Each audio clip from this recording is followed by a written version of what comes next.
Olá pessoal, sejam bem-vindos ao nosso canal Playzone. Eu me chamo Galk. Antes de começarmos, gostaria de pedir que se inscrevesse no canal, ativasse o sininho para que não perca as notificações e deixasse seu like, é muito importante. Hoje iremos analisar o capítulo mais recente de Jujutsu Kaisen. Porém, possivelmente pode haver aí uma narrativa diferente ao resultado final, já que essa é uma narrativa prévia. Então vemos aí uma narrativa antes daquela batalha de Shinjuku. Então a gente vê ali que o anjo acaba narrando a história e dizendo que eles poderiam aí tentar surpreender Kenjaku antes do confronto de Satoru Gojo e Sukuna sejam resolvidos.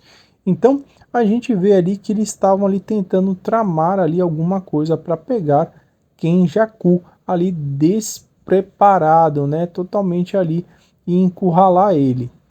Então eles acabam comentando entre si que se caso eles pudessem ali vencer o Sukuna, né, não teria muito sentido da coisa, porque o Kenjaku iria ali conseguir assimilar toda a população ali do Japão e alcançar o Tengen. Então a gente vê ali que, tipo, segundo as regras, nada aplicado ali por Kenjaku, a condição para a assimilação, ela envolve eliminar todos os jogadores do campo de batalha, dali do Culling Game, né? E tem que concluir essa migração para a extinção, algo desse sentido. Então a gente consegue ver que eles ficaram um pouco perdidos nessa questão das regras, mas o intuito é sempre alcançar ali o Tengen, e o Kenjaku já deixou bem claro que no final ele quer todos mortos. Então ele acaba falando que ele e Hakari, por serem jogadores da migração, ele fala que o Kenjaku ali não vai acabar conseguindo o que ele quer enquanto eles estiverem ali lutando contra o Sukuna. Então há um envolvimento entre o Sukuna junto com o jogo, para que tipo, todos os personagens acabam ali se envolvendo dentro daquela situação, né, para que ocorra o Tengen. Então a gente vê que nesse ponto eles ainda estavam analisando como eram que as regras funcionavam, né? Porque ele até pensou, imagina se do nosso lado ali todos morressem, né? O que aconteceria? Então eles não tinham uma noção real, porque para acontecer o que o Kenjaku quer, né? Na realidade, teria que morrer todos os jogadores.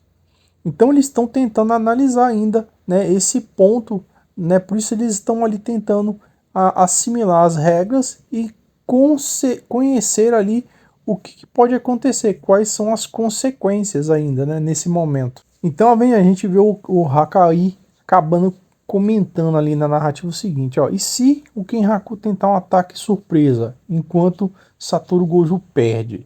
Né? Então ele estava ali colocando as ideias ali em pensamentos futuros, o que poderia acontecer, né? Aí ele acaba comentando, se for enquanto a gente estiver ocupado com o Sukuna, isso vai ser péssimo.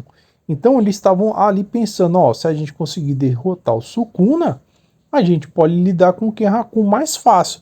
Mas se acontecer de ele usar um ataque enquanto a gente está ocupado com o Sukuna, não vai ter o que fazer.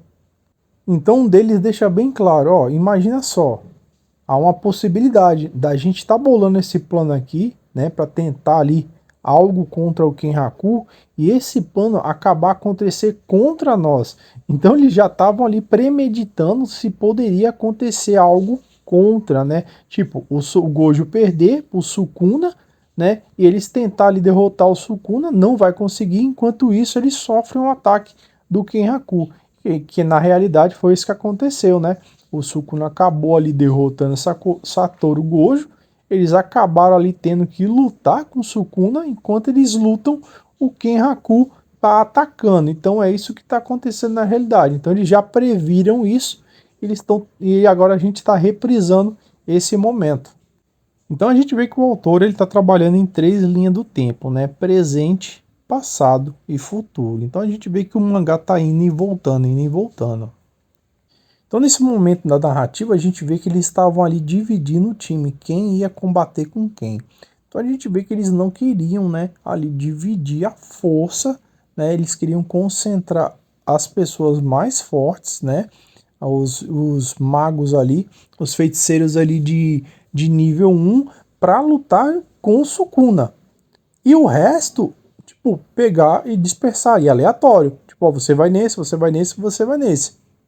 Mas aqueles que eram mais promissores, lutar com o Sukuna. Pode ver que os caras até falam, ó, pô, tu não quer ir lá lutar com ele? Aí ela falou que não, tipo, ó, eu tenho um histórico de fugir, né? Então, tipo, não.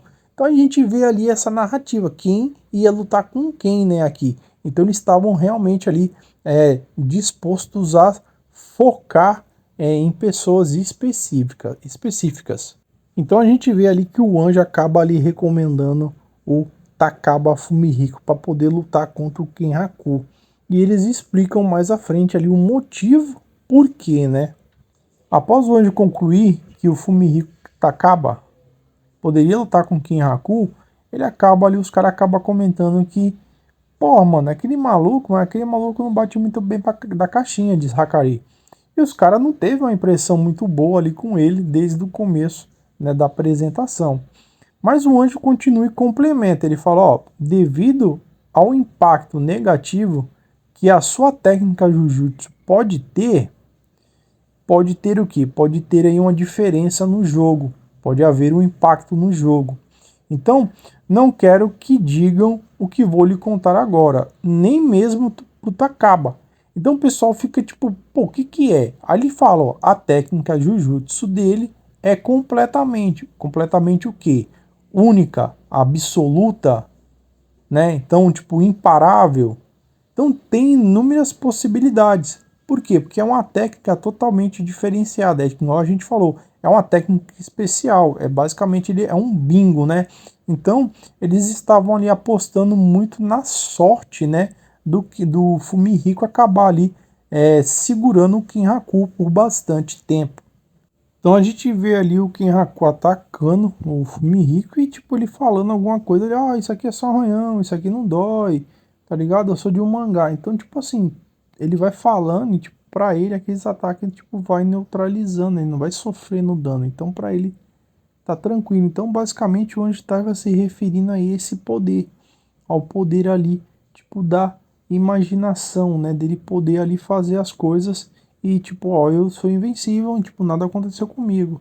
Então Kenhaku acaba dizendo que os seus ataques estão sendo ignorados. E isso não estava nos planos. Ele achou que tipo, ele ia conseguir ali combater os feiticeiros Jujutsu normalmente. Acabou ali aparecendo um bingo. Então provavelmente o cara vai dar trabalho para ele, já que as habilidades aí, os ataques estão sendo totalmente ali neutralizados.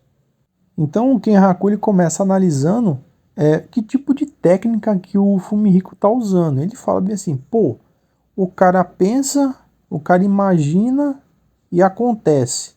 Então podem ser ali as criações ou até mesmo manifestações de fenômeno. Então ele fica analisando nesse sentido como que seria o poder que o Fumihiko estava usando, já que tudo que ele pensava, tudo que ele imaginava acabava ali aparecendo, acontecendo, né? Então ele estava começando a assimilar esse tipo do poder, né? Esse tipo de poder que o Fumihiko estava usando. Aí o Kenhaku ele acaba ali continuando falando, ele fala assim, ó, os 1000 anos meu de conhecimento em Jujutsu não vale de nada perto desse cara. Porque, tipo, não adianta nada. O que eu usar contra ele vai ser inerte.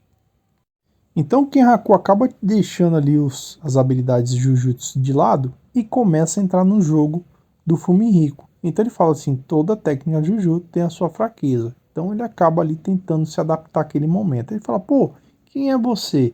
Aí o Fumihiko acaba se apresentando. Ele, ó, eu pertenço ao Nabi Nabi, que é um bagulho de stand-up. Ele, ó, eu sou o Fumihiko Takaba. Aí ele, ó, não querendo me gabar, mas eu fui aí, né? Eu cheguei à primeira rodada da P1. Então a gente vê ali que ele se apresenta meio que, tipo, já se gabando daquela situação, dele ser um grande comediante e tudo mais. Lembrando que a gente não pode deixar de sempre se lembrar que toda piada que ele conta, algo do tipo que faz ele rir, o seu poder aumenta, né? Então a gente vê que tem tudo isso por trás ali. E o Kenhaku ainda, eu acho que ele não conseguiu perceber. Então o que que acontece, né? Por que que o anjo fala que não pode encontrar por Takaba? Porque é o seguinte, tudo que ele fala ou que ele pensa pode acabar se virando contra ele. Então a gente pode analisar dois pontos. O primeiro ponto é que se ele soubesse que ele vai morrer, né, provavelmente as palavras acabariam ali fazendo com que ele morresse de verdade. Então, enquanto ele não souber que ele tem a possibilidade de morrer ou a chance de morrer, isso não vai acontecer. Provavelmente foi isso que o anjo falou naquela reunião. Ou provavelmente o seguinte, se ele não projetar a palavra, né, se ele não falar a palavra, ó, eu vou morrer. Se ele falar a palavra, pode acontecer que ele venha aí a morrer, né, tenha essa fraqueza. Então, por isso que o Kenhaku, ele tá buscando essa fraqueza aí na técnica Jujutsu, né? Então a gente vê que tem esses dois lados da moeda. Uma, que é o pensamento, e o outro, que é a palavra. Então a gente tem essas duas possibilidades. Se ele pensar que vai morrer, isso pode ser a fraqueza da sua técnica, ou se ele projetar a palavra, né, morte, morrer, isso também pode ser a sua fraqueza. A gente não sabe, mas tem essas duas possibilidades em aberto. Então a gente vê que o Kenhaku começa ali tentar achar alguma brecha na técnica Jujutsu, né, de Takaba. Ele fala, pô, mas tu se refere àquela única apresentação lá, ruim, né, na P1, pô, você conseguiu se tornar o pior comediante, né, o inimigo de todos os stand-ups. Então a gente vê que ele está tentando drenar ali, jogando aquelas iscas para ver se o Takaba cai, né, e ele consegue descobrir ali qual é a fraqueza, né, daquela técnica. Aí a gente vê que ele, dizem muito isso, mas há comediantes que eu admiro, sabia? Então a gente vê que ali ele acaba focado. Então a gente vê ali que ele tá minando ali, tentando achar alguma distração, algum ponto que ele possa ali, né, achar a fraqueza da técnica Jujutsu ali de Takaba para ele poder definir o Takaba. Aí a gente vê o Takaba ali falando, porra, seu monge canalha, tu tá apelando, né, mano? Então a gente vê aí que ele acaba zoando aí o Kenhaku ainda mais, porque ele sabe o que o Kenhaku tá fazendo, mas ele tá ali, né, meio que tentando se sobressair. Ele até fala, ó, até os amadores passam na primeira rodada. Eu esperava esse tipo de resposta. Tu vê que o Kenhaku ele tá atacando, né? Então cada vez mais e mais e mais para que ele perca a linha. E se ele perder a linha, ele pode mostrar a sua fraqueza. Então a gente vê que quanto mais o Kenhaku tenta ali atacar ele ali, provocando ele, mais o Kenhaku acaba caindo ali na conversa do Takaba, né? Então a gente vê que, tipo, ele não consegue tirar ele fora do senso, só que o Takaba automaticamente acaba contra-atacando ele sem querer. A gente consegue perceber isso através das falas, né? Ele fala, pô, não é o que parece, mano, não é esse tipo de vocabulário que tem que usar. A nossa conversa tá fluindo. Então, ó, eles começam a realmente conversar. Então, aquele ponto de distração, ele perde o foco, porque em vez de você só atacar, você começa a conversar com a pessoa. Então, conversar dá-se a entender que vocês dois estão conversando amigavelmente, né? Então a gente vê que o Takaba ele acaba perguntando ali pro Kenhaku por que ele tá matando as pessoas. Ele falou, cara, tu só quer matar as pessoas pra depois unir ela e dar a luz a um monstro. Aí o Kenhaku, cara, sei lá, mano, deve ser divertido. Ele, ó, é a segunda vez que eu ouço essa história, então eu vou resumir a conversa e vou te contar, tá ligado? Mano, a gente vê que ele ainda perde tempo contando pras pessoas. Então, mano, essa parte aí do Kenhaku é muito engraçada, mano. Então eles acabam continuando o diálogo e o Takaba acaba falando, ó, se houvesse coisas mais interessantes, você não teria ali recorrido a atrocidades para fazer isso. Aí, quem sabe? Aí ele, faça-me rir. Do nada, mano. Aí tu vê. A gente vê aquela risada forçada, tá ligado? Do Kenhaku. Então a gente vê que, tipo, no meio da fala, ele pode falar alguma coisa e acabar ali te contando a piada, fazendo você rir. Então, tipo, é um poder ali totalmente de pensamento mesmo ali, de matéria, né? A gente vê que ele fala e acontece, então aquilo ali se materializa, né? E aparece até com o espelhinho, mano. Então a gente vê que o Takaba ele vai contar uma piada pro Kenhaku, mano. Aí ele fala, ó, como essa piada aqui é de uso público, eu posso usá-la quantas vezes eu quiser, beleza? Aí ele manda a piada, tá ligado? Mas, tipo, aí o Kenhaku não ri, tá ligado? Aí ele, pô, essa foi boa, mano. Então a gente vê ali que o Kenhaku, né, ele se faz de entendido, ele faz que entendeu a piada. A gente vê, aí ele, pô, tu entendeu a piada perfeitamente? Ele, claro, pô, eu sou um profissional. Aí o Takaba, hã? O quê?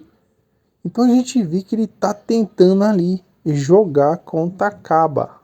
Aí o Kenhaku continua testando ele, ó, mas sinceramente, essa piada não vai ser entendida pelo público que assiste TV, né? Aí a gente vê que tá testando, né, ele cada vez mais. Então a gente vê que o Kenhaku agora tá testando ele. Então a gente vê que ele acaba contando uma piada no quesito de arrancar a espinha dorsal para ver ali se ele consegue sair daquela zona que ele tá, né, que o Takaba tá. Ele tá numa zona neutra. E ele fala assim, ó, a sua piada, o Wi-Fi mais o Wi-Fi, que faz a diferença no Wi-Fi, não tem muito sentido. Não tem sentido algum. Então, ele tá ali tentando manipular cada vez mais, e mais e mais. Entenda algo. Alguém, logicamente, nega algo para alguém que já sabe. Isso pode ser muito doloroso. Você é totalmente egocêntrico. Então o que que acontece? A gente vê que tipo meio que é projetado algo ali. A gente vê que o Takaba acaba tomando um susto. Ele fica, opa, o que que aconteceu aqui? O que que pode ter acontecido na minha percepção? O Kenhaku ele acabou projetando algo dentro da cabeça do Takaba. Por isso que ele continuou falando, falando, falando, falando, até ele conseguir entender. Na hora que ele consegue entender, ele assimilou aquilo, ele projeta. Por quê? Basicamente é um pensamento. Se o pensamento se concretiza na criação de algo, isso é o poder que a gente está vendo ali, a técnica Jujutsu do Takaba.